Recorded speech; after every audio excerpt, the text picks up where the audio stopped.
Good morning, नमस्कार। आप देख रहे हैं द न्यूज पोस्ट और मैं हूं आपके साथ सुहाना। वक्त हो चला है झारखंड की बड़ी और महत्वपूर्ण खबरों से तेजी से अपडेट करने का।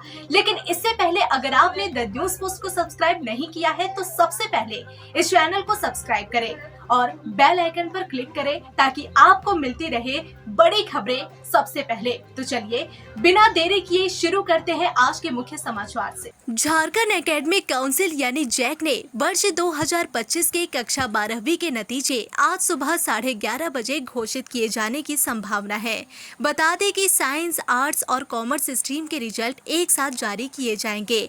रिजल्ट जारी होने के बाद छात्र बोर्ड की ऑफिशियल वेबसाइट पर अपना रोल कोड और रोल नंबर दर्ज कर देख सकते हैं। बोर्ड की ओर से प्रेस कॉन्फ्रेंस के माध्यम से रिजल्ट की घोषणा की जाएगी। आपको बता दें कि जैक की मैट्रिक के परिणाम पहले ही निकल चुके हैं। राज्यपाल संतोष कुमार गंगवार की अध्यक्षता में गुरुवार को राजभवन में राष्ट्रीय शिक्षा नीति 2020 के क्रियान्वयन एवं भारतीय ज्ञान परंपरा विषय पर परिचर्चा का आयोजन किया गया। इसमें राष्ट्रीय सचिव शिक्षा संस्कृति उत्थान न्यास नई दिल्ली के अनिल कोठारी समेत शिक्षा संस्कृति उत्थान न्यास के अन्य अधिकारी एवं राज्य के सभी सरकारी एवं निजी विश्वविद्यालयों के कुलपतियों ने भाग लिया। राज्यपाल ने इस अवसर पर कहा कि स्वतंत्रता प्राप्ति के बाद पहली बार एक ऐसी शिक्षा नीति बनाई गई है जो भारत की प्रकृति, संस्कृति, भाषाई विविधता और विकास यात्रा को ध्यान में रखते हुए तैयार की गई है। यह नीति केवल शिक्षा सुधार का दस्तावेज नहीं बल्कि भारत को ज्ञान की महाशक्ति बनाने की दिशा में एक ऐतिहासिक कदम है। यह नीति प्रधानमंत्री नरेंद्र मोदी के शिक्षा से विकास और कौशल से आत्मनिर्भरता के विजन को मूर्त रूप देती है। राज्यपाल ने कहा कि राज्य की उच्च शिक्षा की स्थिति में सुधार लाने के लिए पूर्णतः प्रतिबद्ध हूँ। यदि सभी कुलपति साथ दे, विश्वास है कि झारखंड उच्च शिक्षा के क्षेत्र में एक अनुकरणीय राज्य बन सकता है।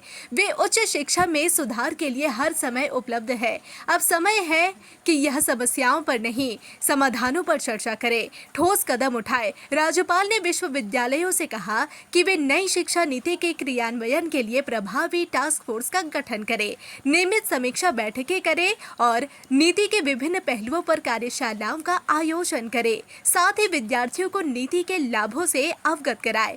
उन्होंने कहा कि शिक्षा का उद्देश्य केवल डिग्री प्राप्त करना नहीं बल्कि ज्ञान, व्यक्तित्व विकास और चरित्र निर्माण है। मुख्यमंत्री हेमंत सोरेन केदारनाथ दर्शन के लिए उत्तराखंड रवाना हो गए हैं। वह रांची एयरपोर्ट से विशेष विमान के जरिए देहरादून के लिए उड़ान भरे। उनके साथ उनकी धर्मपत्नी कल्पना सोरेन और दोनों बच्चे भी यात्रा पर है। कुल 7 लोग इस विशेष यात्रा में शामिल है। देहरादून पहुंचने के बाद मुख्यमंत्री केदारनाथ धाम जाएंगे और पूजा अर्चना करेंगे। सीएम के 1 जून को रांची लौटने की संभावना है। तीर्थ यात्रा पर होने के कारण मुख्यमंत्री 30 मई को वित्त आयोग के साथ होने वाली बैठक में शामिल नहीं होंगे। इस बैठक में सरकार का नेतृत्व वित्त मंत्री राधा कृष्ण किशोर करेंगे। झारखंड शराब घोटाले में गिरफ्तार झारखंड प्रशासनिक सेवा के अधिकारियों सुधीर कुमार और सुधीर कुमार दास को राज्य सरकार ने निलंबित कर दिया है। कार्मिक एवं प्रशासनिक सुधार विभाग द्वारा इस संबंध में आधिकारिक अधिसूचना जारी कर दी गई है। दोनों अधिकारियों को 21 मई से प्रभावी निलंबित कर दिया गया। झारखंड राज्य बेवरेज कारपोरेशन लिमिटेड कंपनी में सुधीर कुमार पहले रांची में महाप्रबंधक सह वित्त पद पर थे। सुधीर कुमार दास वर्तमान में कारपोरेशन के महाप्रबंधक पद पर तैनात थे। दोनों ही एसीबी के द्वारा गिरफ्तार किए जाने के बाद से बिरसा मुंडा केंद्रीय कारागार में बंद है। बता दें कि यह गिरफ्तारी आईएएस अधिकारी विनय कुमार चौबे और गजेंद्र सिंह की गिरफ्तारी के अगले ही दिन की गई। विनय कुमार चौबे उत्पाद विभाग के पूर्व सचिव सह आयुक्त थे, जबकि गजेंद्र सिंह संयुक्त उत्पाद कमिश्नर के पद पर कार्यरत थे। झारखंड सरकार ने इस मामले को गंभीरता से लेते हुए भ्रष्टाचार और प्रशासनिक लापरवाही के खिलाफ कड़ा रुख अपनाया है। लैंड स्कैम के आरोप में जेल में बंद नेता अंतो तिर्की, अफसर अली, इरशाद अख्तर और मोहम्मद इरशाद को 29 मई को सुप्रीम कोर्ट से बड़ी राहत मिली है। शीर्ष अदालत ने सभी आरोपियों को बेल दे दी है। जानकारी के अनुसार सभी आरोपियों ने पहले रांची की पीएमएलए विशेष कोर्ट और हाई कोर्ट में जमानत याचिका दायर की थी, लेकिन दोनों कोर्ट ने उनकी याचिका खारिज कर दी थी। इसके बाद सभी ने सुप्रीम कोर्ट में पुनः याचिका लगाई, जहां उन्हें राहत मिली। यह मामला लैंड स्कैम से जुड़ा हुआ है, जिसमें आरोपियों पर बड़ी रकम के भ्रष्टाचार का आरोप है। हालांकि सुप्रीम कोर्ट ने उनकी जमानत मंजूर करते हुए आरोप साबित होने तक सभी आरोपी निर्दोष है, ऐसा कहा। इस फैसले के बाद आरोपियों को जेल से रिहा कर दिया जाएगा। टाटा केमिकल्स के चेयरमैन और निदेशक पद से हट जाएंगे। जी हां, कंपनी ने नियामकीय फाइलिंग्स में इस बात की जानकारी दी। निदेशक मंडल को संबोधित एक पत्र में चंद्रशेखरन ने अपने निर्णय के पीछे अपनी वर्तमान और भविष्य की प्रतिबद्धताओं का पुनर्मूल्यांकन करने की आवश्यकता बताई है। पत्र में चंद्रशेखरन ने लिखा कि आपको औपचारिक रूप से सूचित करने के लिए लिख रहा हूं कि मैं 29 मई 2025 से टाटा केमिकल्स लिमिटेड के निदेशक मंडल के चेयरमैन और निदेशक के रूप में अपने पद से हट रहा हूं। अपनी वर्तमान और भविष्य की प्रतिबद्धताओं का सावधानी पूर्वक मूल्यांकन करने के बाद मैंने बोर्ड से हटने का फैसला किया है। राज्य जिला प्रशासन ने कोविड संक्रमण के बढ़ते मामलों को देखते हुए लोगों से एहतियात बरतने की अपील की है। उपायुक्त मंजुनाथ भजंत्री की पहल पर जिला वासियों के लिए एक सामान्य परामर्श जारी किया गया है। परामर्श में कहा गया है कि यदि किसी को बहती नाक, गले में खराश, सिर दर्द या बुखार जैसे हल्के लक्षण है तो उन्हें मास्क पहनना चाहिए और भीड़भाड़ वाली जगहों से बचना चाहिए। एम्स और ICMR की गाइडलाइन के अनुसार हल्के लक्षण होने पर घर पर आइसोलेट रहना बेहतर है। यदि किसी को फ्लू जैसे लक्षण है तो उन्हें शारीरिक दूरी बनाए रखते हुए घर पर रहना चाहिए, मास्क पहनना चाहिए और हाथों की सफाई का ध्यान रखना चाहिए। हल्के मामलों में आराम, पर्याप्त तरल पदार्थ और बुखार या खांसी की दवा से राहत मिल सकती है। तापमान और ऑक्सीजन स्तर की निगरानी जरूरी है। बिना डॉक्टर की सलाह के एंटीबायोटिक नहीं लेने की सलाह दी गई है। नागर विमानन मंत्रालय को बिरसा मुंडा एयरपोर्ट की आधारभूत संरचनाओं की रिपोर्ट सौंपी गई। एयरपोर्ट प्रबंधन ने रिपोर्ट में उन सभी सुविधाओं की जानकारी दी है जो एक इंटरनेशनल एयरपोर्ट के लिए आवश्यक है। रिपोर्ट में रांची एयरपोर्ट को देश में सुरक्षित और स्मूथ एयर ट्रैफिक सुविधा वाला बताया गया है। कस्टम्स और इमिग्रेशन विंग शुरू होने के बाद विदेशी विमान उड़ान भर सकेगा। मंत्रालय से रांची एयरपोर्ट को इंटरनेशनल श्रेणी में बहाल करने का आग्रह किया गया है। बता दें कि देश के सभी राज्यों की राजधानी में संचालित होने वाले एयरपोर्ट की आधारभूत संरचना की सूची नागर विमानन मंत्रालय ने मांगी थी। राजधानी में संचालित ऐसे एयरपोर्ट जो इंटरनेशनल एयरपोर्ट की श्रेणी में शामिल नहीं है, उन पर सुविधा बहाल कर इंटरनेशनल उड़ान शुरू करने की योजना पर मंत्रालय काम कर रहा है। रांची से दुबई और थाईलैंड के लिए इंटरनेशनल उड़ान शुरू करने की मांग भी उठ चुकी है। पाकुड़ को 2 दशक बाद एक बार फिर महिला एसपी मिली है। साल 2013 बैच की तेज तर्रार IPS अधिकारी निधि द्विवेदी ने जिले की नई पुलिस कप्तान के रूप में पदभार ग्रहण किया। उन्होंने निवर्तमान SP प्रभात कुमार से चार्ज लिया, जिनकी नई पदस्थापना धनबाद SSP के रूप में हुई है। पदभार ग्रहण करने के बाद निधि द्विवेदी ने पत्रकारों से बातचीत में भावनात्मक शब्दों में अपनी प्राथमिकताओं को साझा किया। उन्होंने कहा कि मैं पाकुड़ के लोगों की अपेक्षाओं पर खरा उतरने की पूरी कोशिश करूंगी। यह मेरी प्राथमिकता होगी कि आम जनता को बिना कारण थानों के चक्कर न लगाने पड़े। भय मुक्त वातावरण देना मेरी सबसे बड़ी जिम्मेदारी होगी।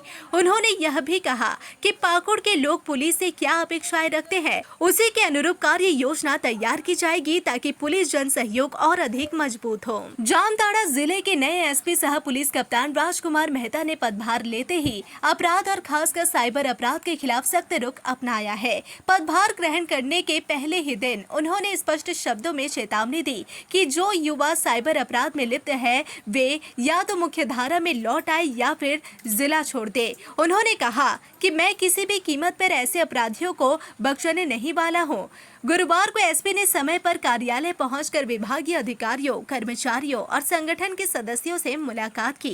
उन्होंने जिले की विधि व्यवस्था, पुलिस बल की स्थिति और संसाधनों की जानकारी ली। मीडिया से बातचीत में उन्होंने साफ कहा कि साइबर अपराध के खिलाफ जिला पुलिस सख्त अभियान चलाएगी। SP ने कहा कि साइबर अपराधी किसी भी अन्य बिजनेस के जरिए अपना जीवन यापन करे, पुलिस भी उन्हें सहयोग प्रदान करे। उन्होंने कहा कि साइबर अपराध को जड़ से समाप्त करने के लिए उपायुक्त के साथ बैठक कर विशेष अभियान चलाने का कार्य किया जाएगा।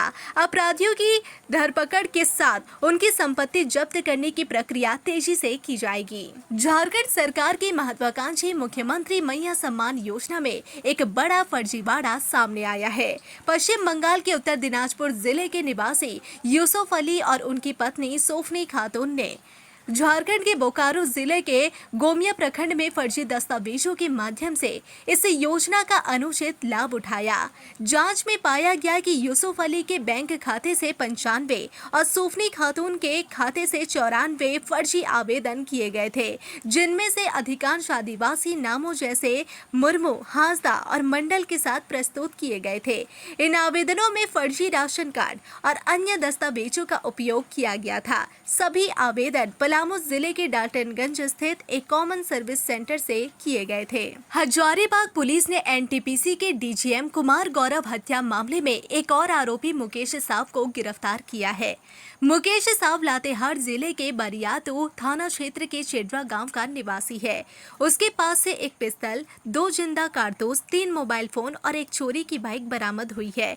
कटकमदाग थाना प्रभारी पंकज कुमार ने गिरफ्तारी की पुष्टि की है। पुलिस को गुप्त सूचना मिली थी कि कुछ अपराधी हथियारों के साथ ग्राम बेस के पास आपराधिक गतिविधि करने वाले हैं। छापेमारी दल ने त्वरित कार्रवाई करते हुए मुकेश साव को धर दबोचा। आरोपी के खिलाफ कई थानों में पहले से अपराध दर्ज है। पूछताछ में मुकेश साव ने कबूल किया कि उसने 8 मार्च 2025 को फतहा चौक पर डीजीएम कुमार गौरव की हत्या में भाग लिया था। उसने बताया है कि उसके इशारे पर अन्य अपराधियों ने यह वारदात की।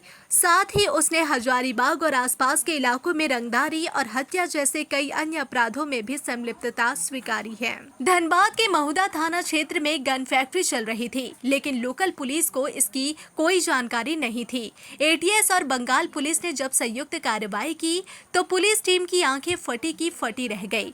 भारी मात्रा में निर्मित, अर्धनिर्मित हथियार बरामद किए गए। पुलिस की यह कार्रवाई बुधवार की देर रात तक चलती रही। उसके बाद पूरे मामले का भांडाफोड़ हुआ। महुदा के सिंघाड़ा बस्ती में यह गन फैक्ट्री पकड़ी गई है। एक मकान में यह फैक्ट्री चल रही थी। बताया जाता है कि निर्मित और अर्धनिर्मित लगभग 3000 पिस्तल बरामद की गई है। हालांकि इसकी पुष्टि अभी नहीं की गई है। पुलिस ने इस मामले में मास्टरमाइंड समेत 5 लोगों को गिरफ्तार किया है। टीम ने मास्टरमाइंड की पत्नी को भी हिरासत में लिया है। सूचना के मुताबिक पश्चिम बंगाल में हुई एक अपराध की घटना में महुदा से बनी पिस्तल का इस्तेमाल हुआ था। अपराधी ने स्वीकार किया था कि वह महुदा की फैक्ट्री से पिस्तौल ली थी। अपराधी के इस बयान पर बंगाल पुलिस झारखंड पहुंची। उसके बाद झारखंड एटीएस, बंगाल पुलिस और लोकल पुलिस ने एक साथ छापेमारी की। टीम ने मौके से निर्मित, अर्धनिर्मित पिस्तल के अलावा barrel, lathe machine, drill machine, लोहा, तांबा, पीतल आदि सामान बरामद किए हैं। गढ़वा में गुरुवार की सुबह बारात में आए यूपी के एक इंजीनियर की लाश कुएं से मिली है। वह अपने दोस्तों के साथ यूपी के ओबरा से सीधे गढ़वा आए थे। घटना बंशीधर नगर थाना क्षेत्र के सिंहपुर स्थित मछुआर गांव की है। मृतक की पहचान सोनभद्र जिले के ओबरा में बिजली विभाग में जूनियर इंजीनियर के पद पर कार्यरत विकास विश्वकर्मा के रूप में की गई। वो अंबिकापुर गांधीनगर निवासी रामाशीष विश्वकर्मा के बेटे थे। विकास अपने भाई के दोस्त की बारात आए थे। वो डंडई प्रखंड के महूडंड गांव के कैलाश ठाकुर के पुत्र राकेश कुमार ठाकुर के सिंहपुर मर्चवार गांव में प्रमोद ठाकुर के यहां हो रही शादी में गए थे। ग्रामीणों के अनुसार विकास विश्वकर्मा अपने दोस्तों के साथ बारात में डांस कर रहे थे। इसी क्रम में वह मध्य रात्रि में अचानक गायब हो गए। कुछ देर बाद विकास के नहीं मिलने पर दोस्तों ने उन्हें फोन किया, पर कॉल नहीं लगा। इसके बारे में विकास के परिजनों को सूचित किया गया। इस घटना के बारे में बंशीधर नगर पुलिस को भी जानकारी दी गई। ग्रामीणों ने शुक्रवार की सुबह विकास का शव नाथ भोग आटा मिल के बगल के कुआं में उपलाता देखा। इसकी सूचना पुलिस को दे दी गई। राजधानी रांची के गोंदा थाना क्षेत्र में हुए रमेश उरांव हत्याकांड का पुलिस ने खुलासा कर लिया है। इस हत्या के पीछे कोई और नहीं बल्कि रमेश की पत्नी निकली है। पुलिस ने रमेश की पत्नी प्रेमी और उसके सहयोगी को गिरफ्तार कर जेल भेज दिया है। साथ ही इस पूरे मामले का चौंकाने वाला खुलासा किया है। डीआईजी सह रांची एसएसपी चंदन कुमार सिन्हा ने प्रेस वार्ता कर पूरे मामले की जानकारी दी है। पुलिस के मुताबिक इस हत्याकांड के पीछे प्रेम प्रसंग सामने आया है। रमेश उरांव जमीन का कारोबार करता था। इस कारोबार के सिलसिले में उसके घर हमेशा शाहिद अंसारी आता जाता रहता था। इस बीच ही उसकी नजर रमेश की पत्नी पर पड़ी। अब वहां से उसका मोटिव बदल गया। अब घर काम के लिए नहीं बल्कि उसकी पत्नी के लिए पहुंचने लगा। इसी बीच दोनों में नजदीकियां बढ़ गई। एक दूसरे का मोबाइल नंबर चला गया। फोन पर बात शुरू हुई जो बाद में मिलने तक पहुंच गई। इस दौरान कई बार दोनों ने शारीरिक संबंध भी बनाए। इसी बीच ही तननू लकड़ा पर पति को शक हुआ। आखिर यह कहाँ जाती है, क्या करती है? इसके बाद उसे समझ आ गया कि शाहिद और उसकी पत्नी के बीच कुछ गड़बड़ चल रहा है। इसे लेकर उसकी पत्नी के साथ नोकझोंक शुरू हुई। बस यही वजह से पत्नी ने प्लान तैयार किया और एक साजिश के तहत अपने पति की हत्या प्रेमी के हाथों करवा दिया। दुमका जिले के मसलिया थाना क्षेत्र के तेतरिया डंगाल गांव में बुधवार को एक साइबर अपराधी की तलाश में गई पुलिस पार्टी को ग्रामीणों ने घेर कर हमला कर दिया। इस घटना में 2 एएसआई समेत 4 पुलिसकर्मी घायल हो गए। इन पुलिसकर्मियों का इलाज स्थानीय सामुदायिक स्वास्थ्य केंद्र में किया गया। देवघर में पालोजोरी थाना क्षेत्र के दुधानी गांव में पुलिस कस्टडी में कथित साइबर अपराधी की मौत का मामला अभी पूरी तरह से ठंडा नहीं हुआ था कि बुधवार को साइबर अपराधी की तलाश में की गई मसलिया थाना की पुलिस की टीम पर तेतरिया डंगाल गाँव में ग्रामीणों ने हमला कर दिया। इस हमले में 2 एएसआई, एक सिपाही और वाहन चालक जख्मी हो गए। सभी को सामुदायिक स्वास्थ्य केंद्र में इलाज के बाद छुट्टी दे दी गई है। पुलिस अब सरकारी कार्य में बाधा डालने और पुलिस टीम पर हमला करने वालों की पहचान में जुट गई है। लातेहार जिले में बुधवार की देर रात एक बड़ा सड़क हादसा हो गया। महुआ डांड थाना क्षेत्र के ओरसा पाटी घाटी में बाजार से लौट रही सवारी गाड़ी बेकाबू होकर पलट गई। हादसे में 2 लोगों की मौत हो गई जबकि 17 लोग घायल हो गए हैं। घायलों में 9 की हालत गंभीर बताई जा रही है। पुलिस ने स्थानीय ग्रामीणों की मदद से सभी घायलों को इलाज के लिए अस्पताल पहुंचाया। जानकारी के अनुसार बेलवार गांव से बारात ओरसा आ गई थी। शादी समारोह के बाद सभी बाराती एक सवारी गाड़ी में वापस लौट रहे थे। रास्ते में ओरसा पाट घाटी में गाड़ी पलट गई। इस हादसे में बेलवार गांव के हेला रोज बेग की मौके पर ही मौत हो गई जबकि गंभीर रूप से घायल सुनील नगेसिया ने महुआ डांड सामुदायिक स्वास्थ्य केंद्र में इलाज के दौरान दम तोड़ दिया। हादसे में कुल 17 लोग घायल हुए। जामताड़ा में गुरुवार दोपहर धनबाद से दुमका जा रही चांदनी बस में अचानक धुआं निकलने लगा। पालबागान के पास हुई इस घटना से बस में सवार यात्रियों के बीच अफरा तफरी मच गई। वहीं ड्राइवर रंजीत मल्ले की सतर्कता से सभी यात्री सुरक्षित बच गए। रंजीत ने बताया कि बस की गति अचानक कम हो गई और पीछे के हिस्से से तेज धुआं निकलने लगा। एक्सेलेरेटर ने काम करना बंद कर दिया। ड्राइवर ने तुरंत इमरजेंसी ब्रेक लगाकर बस रोक दी। उन्होंने सभी यात्रियों को सुरक्षित बाहर निकाल लिया। बस स्टाफ ने फायर ब्रिगेड के पहुंचने से पहले ही बाल्टी से पानी डालकर धुएं को काबू किया। पुलिस तुरंत मौके पर पहुंच गई। प्रारंभिक जांच में शॉर्ट सर्किट या इंजन में खराबी को धुएं का कारण माना जा रहा है। एक और जहां झारखंड सरकार गांव-गांव में बेहतर स्वास्थ्य सेवा बहाल करने और बेहतर इलाज की सुविधा उपलब्ध कराने का दावा करती है, तो वहीं राज्य सरकार की स्वास्थ्य सुविधा को मुंह चिढ़ा रही है। पश्चिमी सिंहभूम जिले के नोवामुंडी प्रखंड क्षेत्र के जेटिया थाना अंतर्गत पड़ने वाले शुक्रापाड़ा गांव में एक बच्चा दम तोड़ता नजर आ रहा है। हैरानी की बात तो यह है कि इस गाँव में स्वास्थ्य विभाग की टीम और न ही चलंत स्वास्थ्य वाहन की गाड़ियां पहुँचती है, जिसके कारण इन क्षेत्र में इस आधुनिक युग में भी ग्रामीण इलाज की बजाय झाड़ फूक के चक्कर में सिमटे हुए हैं और कई जान गंवा चुके हैं। आपको बता दें कि पश्चिमी सिंहभूम जिले के सारंडा क्षेत्र में पड़ने वाले नोवामुंडी प्रखंड क्षेत्र के जेटिया थाना अंतर्गत पड़ने वाले शुक्रापाड़ा गांव में इलाज के अभाव में एक बच्चे की जान खतरे में है। जहां 1 साल 3 महीने की बच्ची एक दुर्लभ और गंभीर बीमारी से जूझ रही है। बच्ची का सिर उसके शरीर की तुलना में असामान्य रूप से बड़ा होता जा रहा है, जिससे उसके जीवन पर गहरा संकट मंडरा रहा है। वहीं सामाजिक कार्यकर्ता प्रमीला पात्रो जब इस सूचना के बाद गाँव पहुंची तो उन्होंने पाया कि बच्ची के पिता शारदा केराई एक दैनिक मजदूर है और उनके पिता जर्मन केराई गंभीर रूप से बीमार है। उनके हाथ में पुराना घाव और पैरों में सूजन है जो लंबे समय से ठीक नहीं हो पा रहा।